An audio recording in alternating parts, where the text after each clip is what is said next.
What's up, y'all? It's me again. Got another rant for you. Not quite a rant.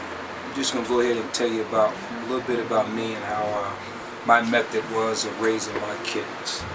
I got 3 kids. I got 2 girls, 1 boy. People who know me, they know who they are.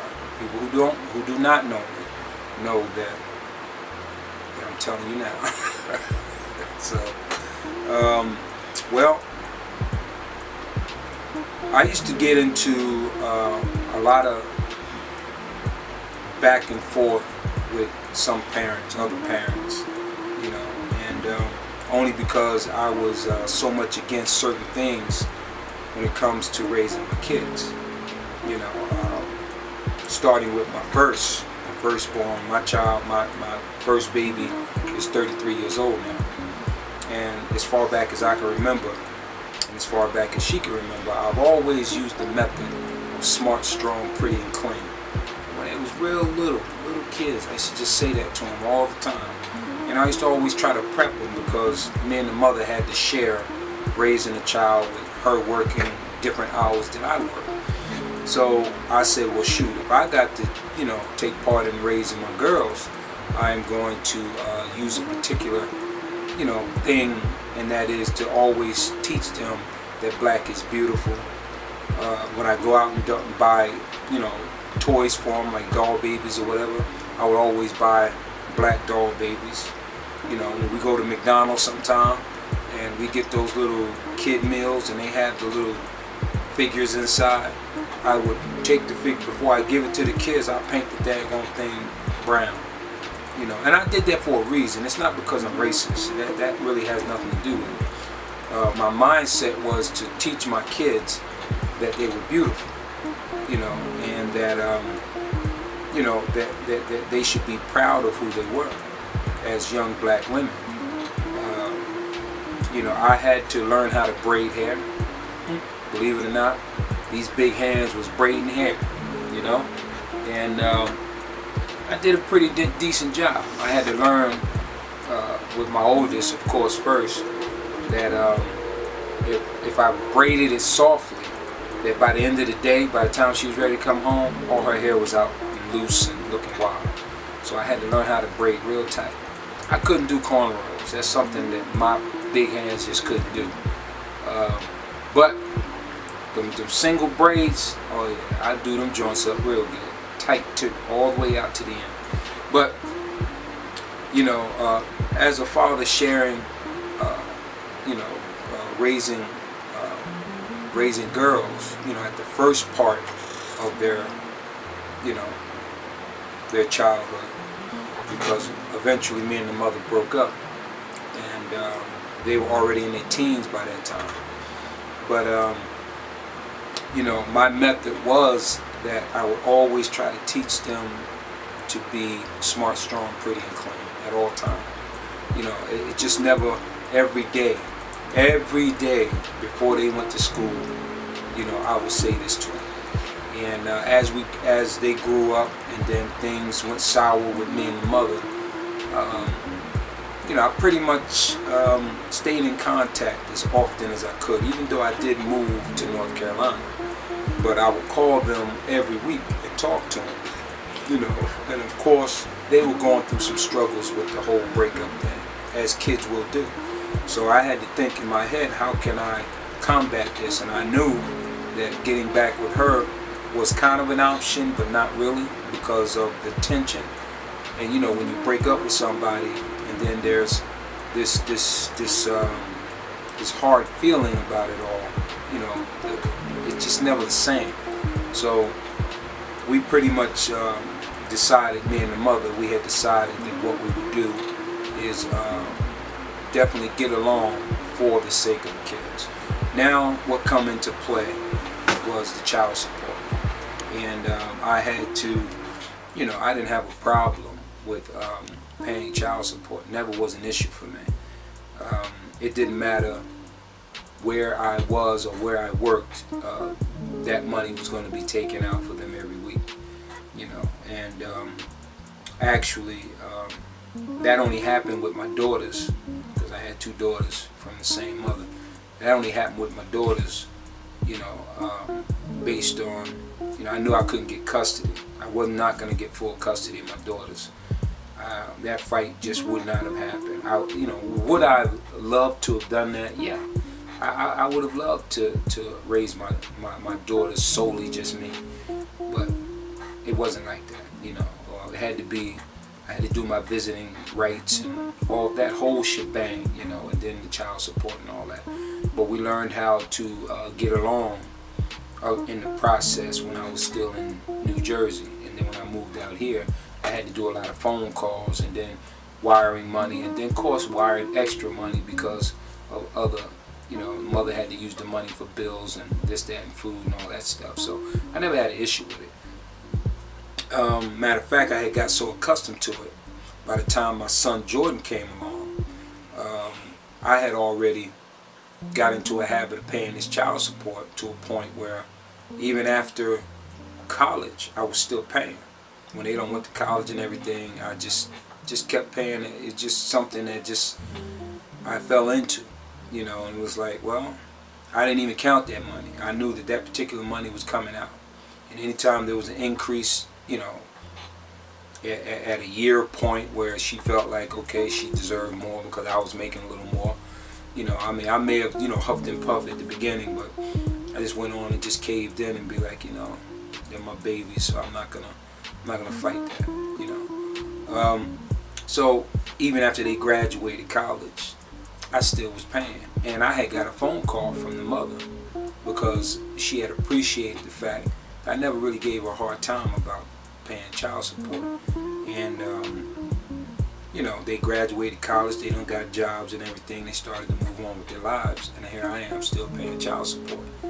And I think if she had not said anything to me, I probably would have continued because it was such a habit for me. And then I got into trucking and all that stuff. And she just made the phone call to me to let me know that she had went to the courts and she petitioned in the court to stop the child support because I have paid, up to that, that point.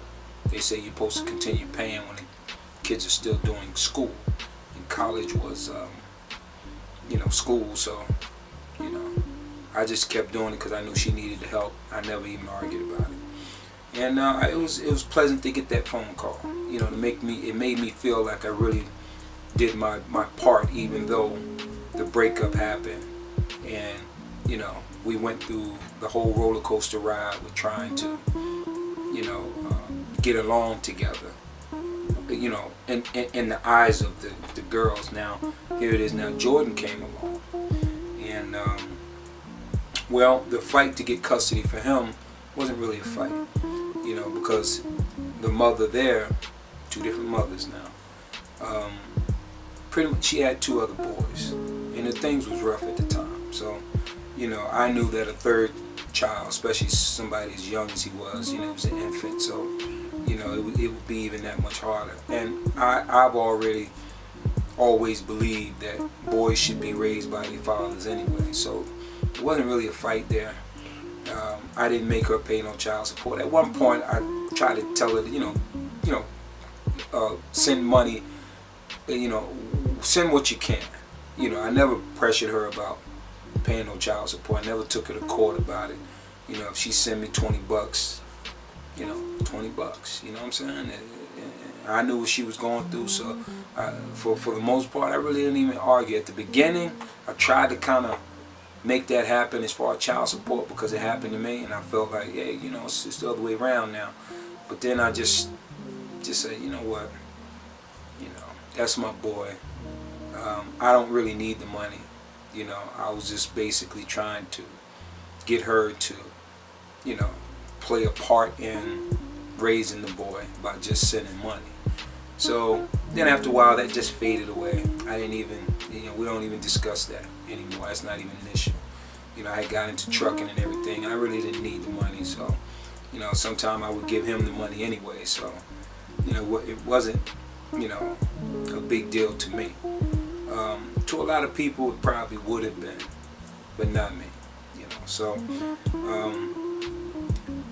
as far as my methods of how I raised it, my girls versus my son and everything, I did stand my ground. I was pretty firm about a lot of things. You know, back in my young days, I did a lot of things. I did a whole lot of jacked up stuff. I got high, I ran the streets, I toted guns, I beat people up, I got beat up, I got kicked out of school, 2 schools at that. And, you know, got a lot of battle scars and bad memories, you know, and it seemed like I was never gonna turn out to be anything. You know, my mother did her best as a single parent. And being that I didn't have a father, I felt that when I did have kids, that I would be right by them, regardless on the circumstances. Starting, of course, with my daughters. And so my daughters have gotten grown, you know, and then I had Jordan, and then Jordan is now grown. He's 19, and I chose to keep him real close. I just kept him close because I knew the trouble that he could get into out there in these streets, you know, getting hooked up with the wrong type people. So I had to teach him how to be somewhat, you know, a man before his time. But then me sheltering him so much was not also good either, you know, because there's a lot of things now that he became a teenager that he didn't know. You know, he learned how to ride a bike pretty late. You know, I tried my best to teach him, but he didn't get it with me. You know, it took the stable mates. We had a gym, so he was about 8 years old when he learned how to ride a bike by himself. And I was totally surprised. Kids just came in. I said, "Where's Jordan?" They say, "He's riding a bike." I said, "He don't know how to ride a bike." He said, "Coach, he's riding a bike out there right now." So I look outside. He had one of the other boys' bike. And he riding them down the parking lot. And I had been struggling with him with that for weeks, months actually. The puny little skinny kid in the gym, and everybody just wanted to pounce on him, even girls, you know. And sometimes I would kind of like, nah, we ain't gonna let that happen. And then sometimes I had to put him in there. And here it is again. Something clicked in him where I was outside doing some work around the gym, building something for the gym, and the kids was inside fooling around in the ring and everything. So one of the boys came running out and said, "Coach, you got to come see this." And everybody know how Jordan was. He was a scary kid. He was the kind of kid that would jump on the floor when somebody swing at him, you know. And to my surprise, I walk in the door and see this kid boxing. All the stuff that I've been teaching him. I think by that time he could have been, we started him around 8 years old. It took about 2 years. He could have been about 10 when he kind of opened up a little bit with that. And I walk through the door and see this kid boxing. I'm like, that looked like, yeah, I said, "Jordan." And then I just went straight into Coach Daddy mode, you know. Started yelling, screaming, telling him what he got to do, and he just doing his thing. And, you know, that's kind of how it was, you know, me trying to teach my son how to be a man. You know, I kept him away from trouble, but a lot of the kids that came to the gym back in them days were from gangs and streets. They just ran the streets a lot. A lot of them come from New York, a lot of them came from Mexico, a lot of them came from Puerto Rico, and, you know, a lot of neighborhood kids, you know, just a lot of kids looking for something to do, and they were getting in trouble, so they came to the gym, and we just all started being family there. And Jordan was raised around those kids for a number of years, and but I've taught them all, like they all was my kids, how to be, you know, separate yourself from the gang life and the thug life and all the bad, you know, stuff out there that can get you either killed or locked up. And he was just, you know, just a sponge to it all. He was just taking it all in, and he knew at that point, you know, in that era, how to be a little man. You know, he had one fight in school, one fight.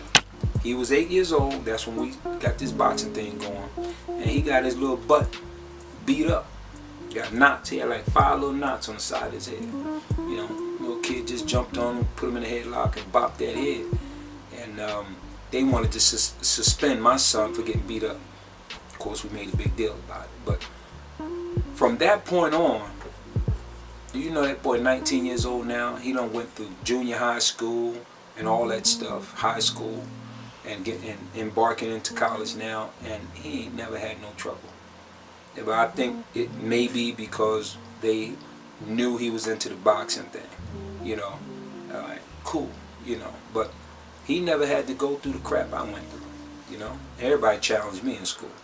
Maybe because I was like kind of big but not really big, and all the big guys wanted to beat up on me because I wasn't as big as they were. So they're gonna they just gonna, you know, pounce on me. So there was times I fought, and there's a lot of times I ran, you know. And that's what I teach Jordan. I said, you know, you only fight when your back is to the wall. You ain't got much of a choice. If there's no weapons involved, you go ahead and throw them hands, you know. So from that, you know, I'm telling you all this, you know, about the way what I've chosen to keep my son or my daughters away from drugs and smoking and drinking. And you know, a lot of people today, they kind of slam me for it because they accept society, you know, says that it's okay for them to casually do this, and I just don't agree with it. And I always say that, you know, the proof is in the pudding. The proof is in the pudding, you know, as far as how the kids have turned out. And you know, they're grown, they make their own choices and everything, but it's what you put into them, they kind of come back to. You know, just like what my mother raised me, and she tried to always put good news, good info, good seeds into me. And even though I strayed and did my dirt, I came back to the righteous way of what I've been taught by my mother. You know, and that's what happens when you constantly stand your ground and you be firm about doing the right thing with your kids as they grow. And I don't think not one of my kids saw me fight nobody. They never saw me smoke nothing. They never saw me drink nothing. They never saw me raise my hand at no woman. They never saw me cursing a woman out. Maybe Jordan has, when I was in the projects one time and some girl acted like she was going to jump on Jordan. I'm like, what? You're not going to jump on no effing body. And I just, you know, that's the first time he really heard me curse, you know. And Jordan ain't had nothing to do with nothing. He was just with me, and I was delivering something, you know, and the girl just started going crazy, talking about she gonna come over there and do this, that, and the other to yours. You're not gonna put her hand. That's where I would have went to jail. You know, I don't believe in hitting on women, but you know, I ain't gonna let nobody pounce on my son. And she was a big old woman, and she wasn't gonna pounce on my boy. You know, and none of my babies they was gonna pounce on without. I'll go to jail for them first before I see them in jail. You know. So, you know, it's that type of mentality that I continue to hang on to all the way up to my 58th year, you know. And my daughters have all they both graduated college. They both have decent jobs. My son is on his way to college. I don't care what anybody say about that. They can say I'm forcing him or whatever, and he can even say, "Dad, you're forcing me. I don't really want to." You get through school first, and then whatever you choose to do after school, higher education, then I will, you know, I have to back off at that point, you know. But I'm not going to back off beforehand. I need to see him get on in college, get through the college thing, and then whatever his choices is after that, go for it. You know what I mean? And I think that if most of us did this, that we'll probably have less problems with our kids in the street. Less. I'm not saying that it's going to work for everybody. That's not my point. My point is simple. Stick to something that works. Don't keep faltering back and forth because you're trying to be cool with the kids. People who know us, they know me and Jordan is cool. But they also know when I got to put that daddy hat on, I'm not flipping and flopping about stuff. It's going to be this way, dagnabbit. And that's probably where my problems in my relationship, based on how I raised my kids, because I was so firm with a lot of things I wouldn't allow them to do that I knew that would possibly lead into some real serious situations with them as they grew. And I took that same personality or that same firmness into relationships, and it rubbed them the wrong way because now they're grown, you know, they have their own kids, and here I am coming. They raise their kids different than I raised mine, and you know, and I just chose not to accept certain things when it comes to raising kids. If it ain't good for me, then it sure enough ain't good for my kids. So I don't want none of my kids to be like I was. You know, I mean, some people say, okay, Daryl, you're doing okay. You know, truck driver. You know, you own your own truck and all this good stuff, and got a little business going on. You know, why wouldn't you want your kids to be like that? No, it's not that part of it all. It's the part of how I grew up. I grew up a little on a roughneck side because I didn't have the guidance of a father. You know, I didn't have a father even calling me and giving me advice and saying they love me and we're gonna hang out sometime. None of that stuff. Sending me money, nothing. You know, so I had to basically go out there and, you know, bump my head. You know, and I didn't allow Jordan to go out and bump his head. I didn't allow my girls to go out and bump their heads. That's why at 33 years old, my oldest, I'm not a grandfather. My other one is 23, not a grandfather. My son is 19, still not a grandfather. You know, and I'm 58. Do I want to be a grandfather? Well, I'm kind of preparing myself for it. It's coming. It's definitely coming. I'm gonna have an additive to the family one day, you know. And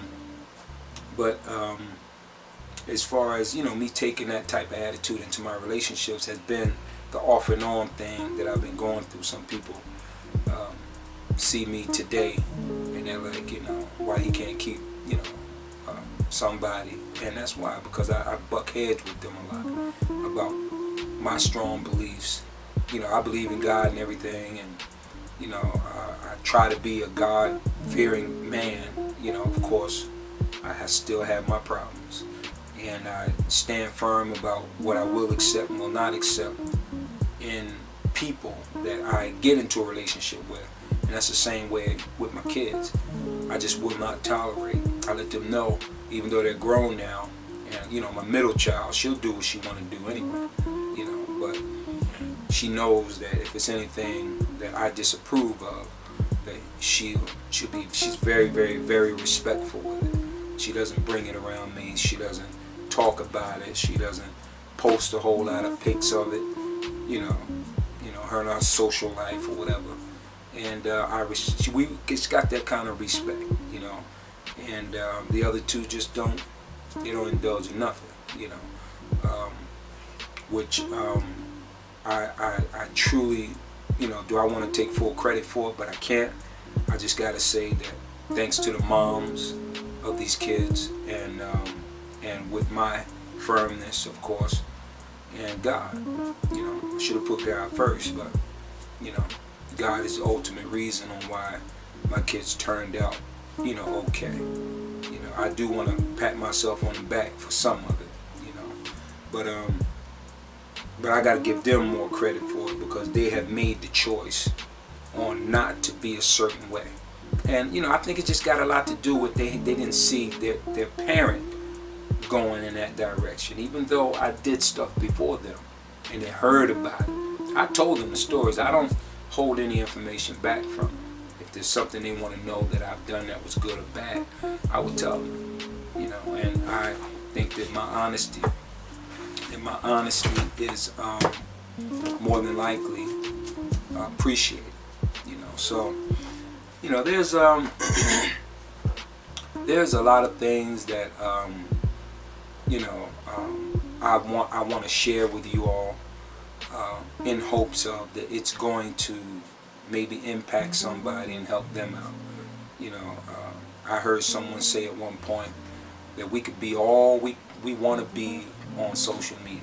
We could be a big nobody, and we could be anybody we want to be on social media, which is true, you know. And I guess what I've chose to be on social media is somewhat of a helping hand if possible, you know, because you never know what may work for somebody else that I'm saying may not work for another group of people, but so long as it does help somebody. So you never know who you're going to impact when you get to talking about yourself or your beliefs or, you know, current events or, you know, anything. You know, it doesn't matter. You know, social media is just that thing that you use to reach out and touch somebody, you know, and that's what I choose to use it for. So yeah, you know, the words that I've heard on that is true. you know, on social media you can be anything you want to be. You know, you can fake the funk all you want. You know, and I try to be as straight up and honest as I possibly can about me. That's why I do share my info. I do share, you know, a part of me with social media, just to let people know, because I do go on some political rants sometime about my disapproval of particular parties that are in charge, and I think it's something that's needed. We need to go ahead and speak loud about those things that we know it's clear and obvious that it's not right. So, you know, to say that I'm a racist person on my beliefs of my political stand, nah. Am I racist because I dislike racist people? Nah. Am I prejudiced against people who drink, smoke, and get high? Not really. I mean, you know, I don't deal with them. You know, I try my best to keep my distance, and I try to keep my kids away from all that. And I just believe that it's all for the good. You know, I think that whatever works for you, you stick to it. And the outcome, like I said, is in the pudding. You see how your kids are coming up, and see how they respect you and respect others, and how they conduct their lives. And, you know, that's the proudest thing that a parent can see after their hard labor with raising their children in whatever way they choose to raise them. And you know, that's basically all I really wanted to share with you guys today. I have you know, been through some things, and I just don't want my kids to follow suit. So if anybody's confused about the reasons or the whys of how I chose to raise my kids, maybe that'll give you some insight. And it's best to try to keep them away from it than bring it to them. So on that note, y'all, we're gonna check out, and I'll leave you with this: treat people like you want to be treated. Peace out. One love.